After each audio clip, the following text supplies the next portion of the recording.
이 마루키 부부가 조선인 피폭자들을 그렸어요.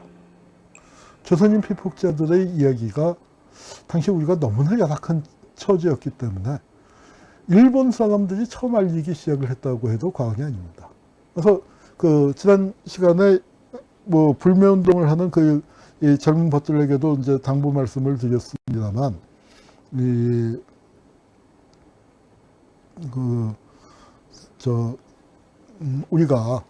우리가 일본 사람들한테 고마워해야 할 부분도 많습니다. 일본 벗들이 좋은 일본인들도 많아요. 나쁜 아래 같은 사람 족속만 있는 건 분명히 아니에요. 근데 특히 이 마루키 부부도 그 원폭도를 그릴 때 그 중에 하나를 조선을 그렸습니다. 까마귀예요. 제목이 까마귀. 여기 이렇게 한복 입은 할머니 형상을 해서 날아가고 있는데, 우리나라 한복이 그려진 예술 작품이 뭐 굉장히 많겠지만 가장 슬프고 가장 숭고한 예술 작품이 아닌가 생각합니다. 작품 제목이 까마귀예요. 왜 까마귀일까? 왜 까마귀일까요?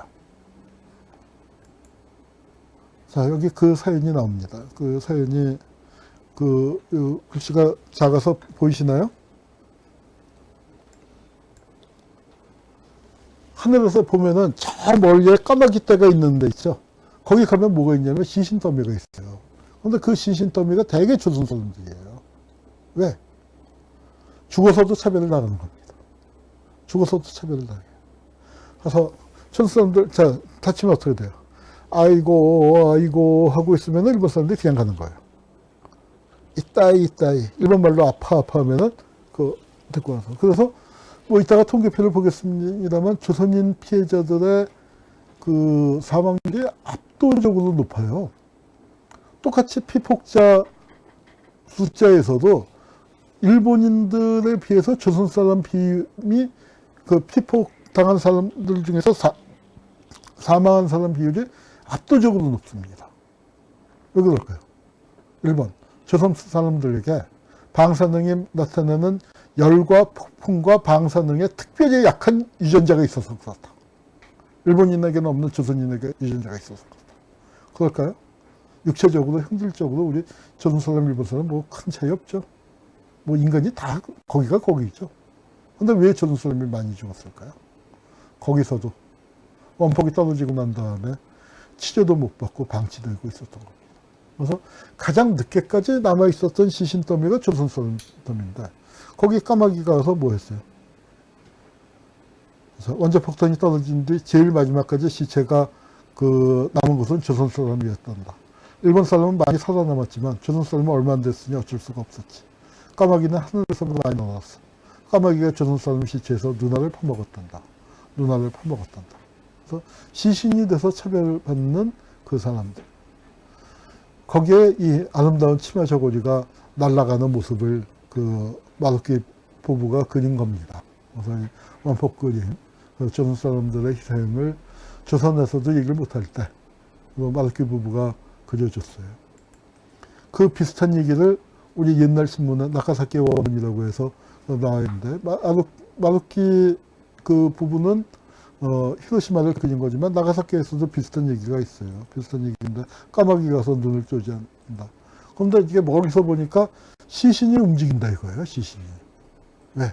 그래서 이게 어떻게 된 거야? 살아있나? 하고 봤더니 어마어마한 구더기가 시신에 발생을 해서 그 구더기가 이렇게 움직일 때마다 시신이 꿈틀꿈틀 하는 것처럼 보이는 끔찍한 거였다 하는데, 이게 이제 일본 사람들이 조사한 통계인데요. 이 통계는 우리가 여러 면에서 봐야 합니다. 자, 히로시마에서, 그러니까 피폭제 총수를 42만 명을 잡아요. 근데,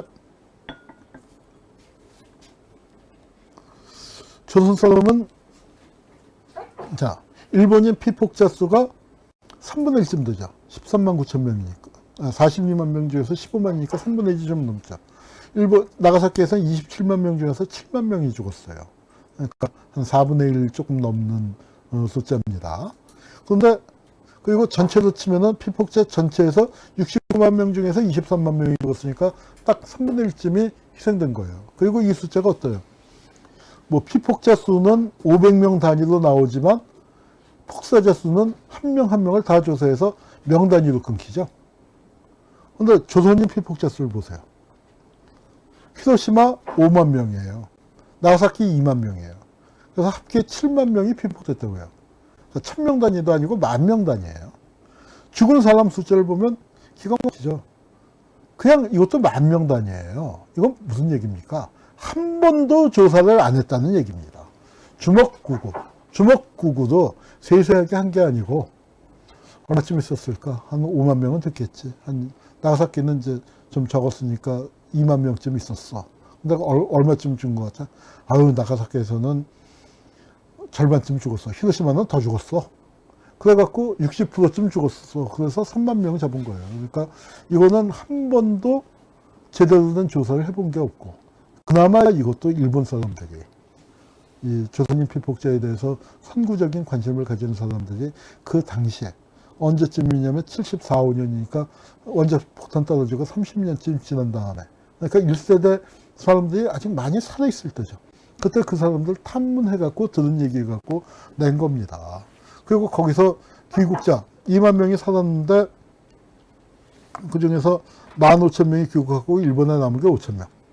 그러니까 23,000명 중에서 일본에 7,000명 남고, 3만 명이 살아남았는데 23,000명이 귀국하고 7,000명이 일본에 남았다. 그래서 이 제일동포 중에 7,000명의 피폭자가 있고, 한국으로 귀국한 사람은 23,000명이 있고, 이 7,000명의 제일동포 피폭자 중에 상당수는 또 북으로 갔죠. 한 1,000몇백 명이 북으로 간 것으로 그렇게 되고 있는데, 이 통계는 거듭 말씀드리지만 한국 정부가 낸 거 아닙니다. 그래도 조선인 피폭자 문제에 관심을 가졌던 일본 지식인이나 활동가들이 낸 건데, 안타깝게도 주먹구구일 수밖에 없죠. 뭐 정부 차원의 통계 조사가 있었던 것도 아니고. 그나마 내서 일부에서는 좀 너무 과장된 게 아니냐, 이제 이렇게 해석하는 사람들도 있지만, 그러나 뭐 그걸 대체할 만한 정확한 통계가 사실은 없습니다. 같이 활동했었던 김기진 씨하고 전갑생 씨가 뒤에 책을 보여드리겠습니다만, 좀 정확한 숫자를 추산해 보려고 노력을 하다가 말았는데, 요 4만 명은 좀 과장된 것 같다. 근데 전갑생 김기진 팀에서도 작업을 하다가 중단했습니다. 더 이상 어떻게 실체에 접근할 수가 없으니까. 그런데 거기서도 10,000몇천 명 정도 선으로 그래도 어마어마한 숫자죠. 그러니까 우리가 흔히 쓰는 4만 명보다는 훨씬 적게 잡았습니다. 근데 가슴 아픈 게요, 히로시마와 나가사키 아니에요? 히로시마와 나가사키인데, 히로시마에 이제 이 비석이 조선인 위령비가 섰어요. 근데 히로시마 비석하고 이따 나가사키 비석을 볼 때 다시 말씀을 드리겠습니다만, 여기 보면 한국인 원폭 피해자 이제 위령비예요. 거기 한 줄이 더 써져 있죠. 한 줄 더 써져 있는 거는 누구냐면, 원폭 피해자가 많았는데 그 중에 특별한 사람 한 명을 따로 기록을 해놨습니다. 희생자들의 죽음이 다 똑같은데 왜 한 명을 기록했느냐. 그 당시 정서에서는 그랬을 수도 있다 싶은 게 누구냐면은, 여기 이제 107번 사진인데요. 이우공 전하라고 되어 있죠. 이우가 누구냐면은 고종의 손자예요. 의친왕의 아들입니다. 의친왕의 둘째 아들인데, 양자로 어딜 갔냐면은 운현공, 즉 고종이 대원군의 작은 아들이잖아요. 그러니까 대원군의 큰아들이 아들이 없었어요. 그래서 거기에 양자로 갔으니까 운현궁의 적손입니다.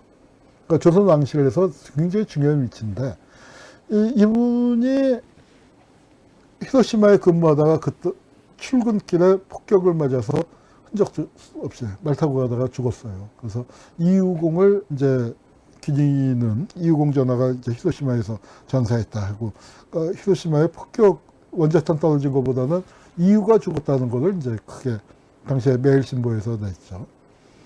이 결혼식이 누구냐면은, 그러니까 당시에 조선에서는 로얄 웨딩이에요. 왕가의 결혼식으로 유명했는데, 바로 그러니까 영친왕은 일본 황족한테 강제로 결혼을 했잖아요. 그래서 이 이우공도 일본 황족하고 결혼을 시키려고 했는데 싫어하고 조선 사람으로 결혼을 했습니다. 박영효의 증손녀하고 결혼을 했어요. 박영효의 이제 증손녀하고 결혼을 해서 그게 이제 상당히 화제가 됐었는데 이유공이 이제 죽었고요.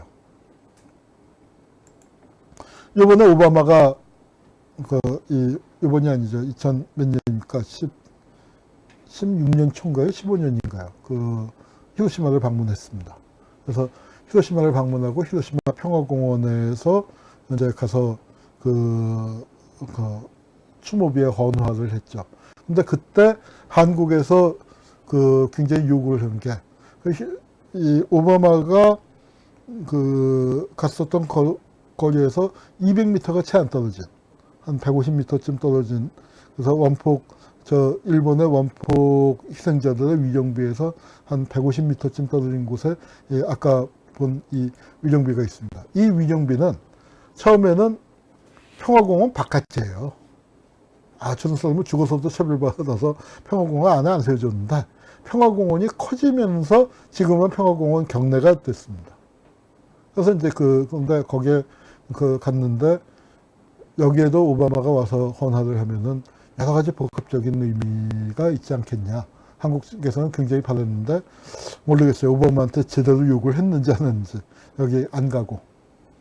걸어갔다 오면은 걸어가는데 2, 3분. 거기서 뭐 조금 1분쯤 있다 하면은 다 합치면 한 5분이면은 들 수 있는 건데 그걸 안 냈습니다. 그래서 그러니까 오바마가 한국인 원폭 희생자에게 조의를 표해야 한다.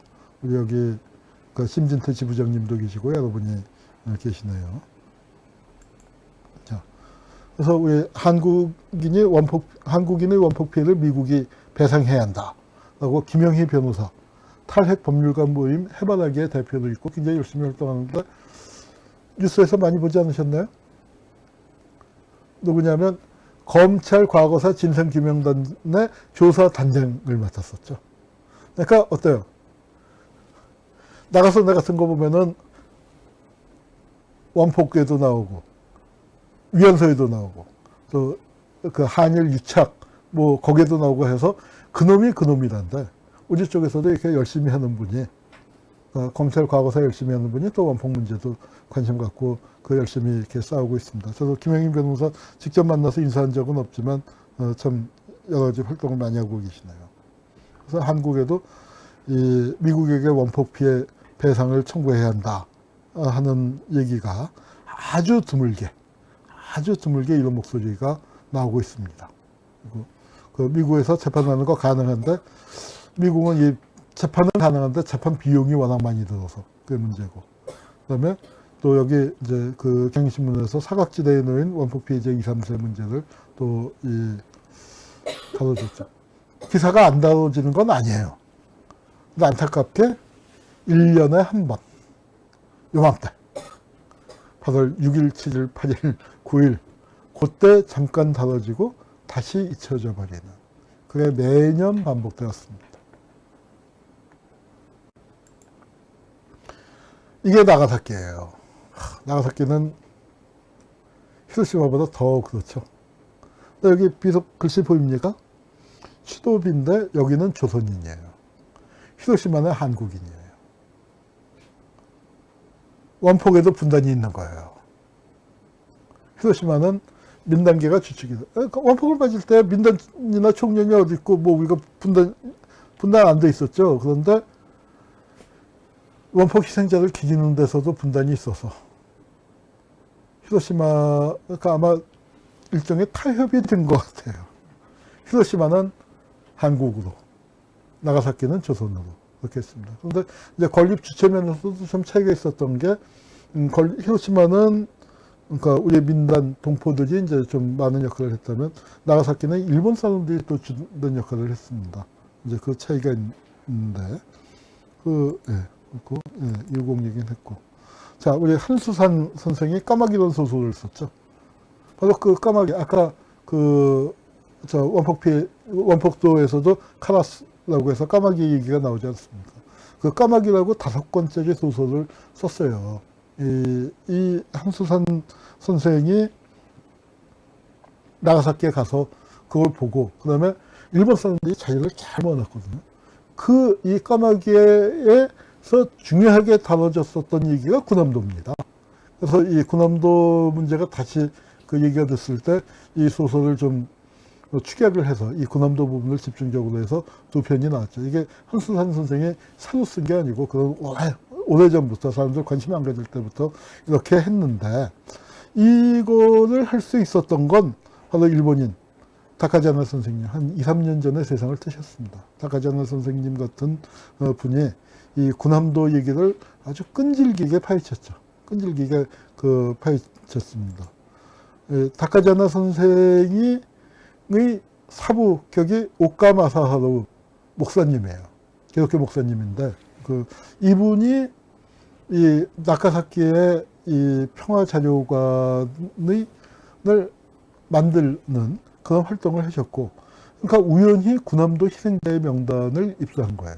징용됐던 사람들 명단에서, 야, 조선 사람들이 이렇게 많이 와서 이렇게 죽었어? 그 고통을, 70년대니까 거기 20대 때 끌려갔던 사람들이 아직 50대일 때, 지금 제 나이보다도 젊었을 때, 그런 사람들 다 찾아다니면서, 이게 지금 인터뷰하는 거 아닙니까? 그 자료도 남겼어요. 이 오카 마사하루 목사님.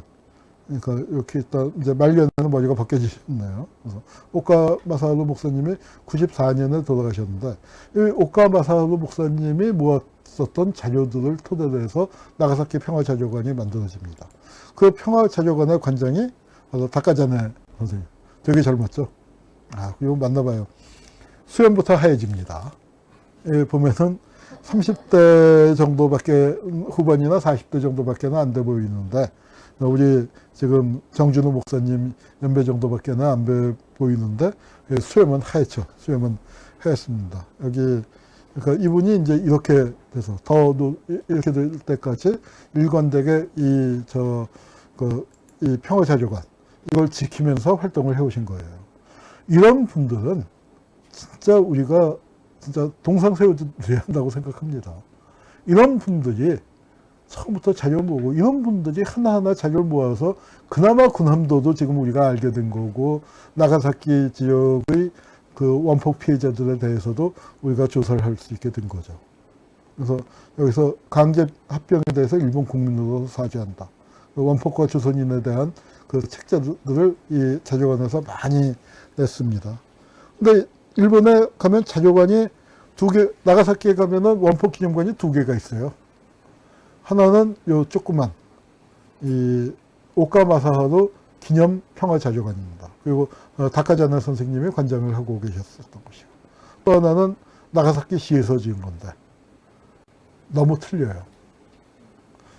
여기는 평화자료관이 뭐냐면은 그 평화에 보면은 연대입니다. 일본의 전쟁 책임을 분명히 하면서, 일본이 피해를 입은 것도 맞죠. 그리고 거기서 일본이 자기의 피해를 일방적으로 피해자라고만 얘기하지 않아요.